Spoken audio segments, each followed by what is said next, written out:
Сәлем балалар, бүгін біз Африкаға қызықты саяхатқа шығамыз. Мұнда өмір сүретін жануарлармен танысамыз. Мен арыстанмын. Мен Африканың ыстық даласында өмір сүремін.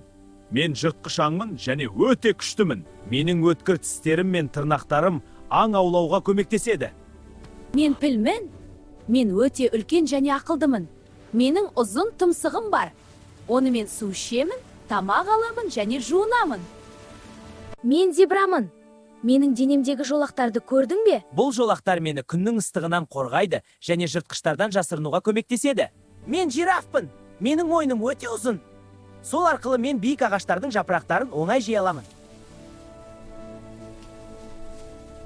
Мен маймылмын. Мен ағаштарда өмір сүремін. Менің ұзын құйрығым тепе-теңдікті сақтауға көмектеседі. Мен гепардпын. Мен әлемдегі ең жылдам жануармын. Менің ұзын аяқтарым мен жеңіл денем тез жүгіруге көмектеседі. Мен бегемотпын. Мен көп уақытымды суда өткіземін. Менің қалың терім мені күннен қорғайды.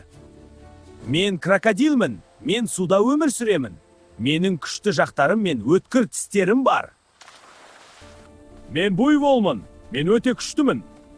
Менің үлкен мүйіздерім өзімді қорғауға көмектеседі. Мен қабанмын.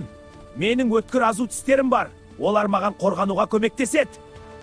Мен гиенамын. Мен өте айлакермін. Менің күшті жақтарым сүйектерді де шаға алады. Мен түйе құспын. Мен ұша алмаймын. Бірақ менің ұзын аяқтарым өте тез жүгіруге көмектеседі. Мен жыланмын. Мен жорғалап жүремін. Менің икемді денем жермен тез қозғалуына көмектеседі. Мен хамелеонмын. Мен түсімді өзгерте аламын. Бұл маған жаулардан жасырынуға көмектеседі. Міне балалар, әр жануардың өз ерекшелігі бар. Табиғатты қорғауды ұмытпайық.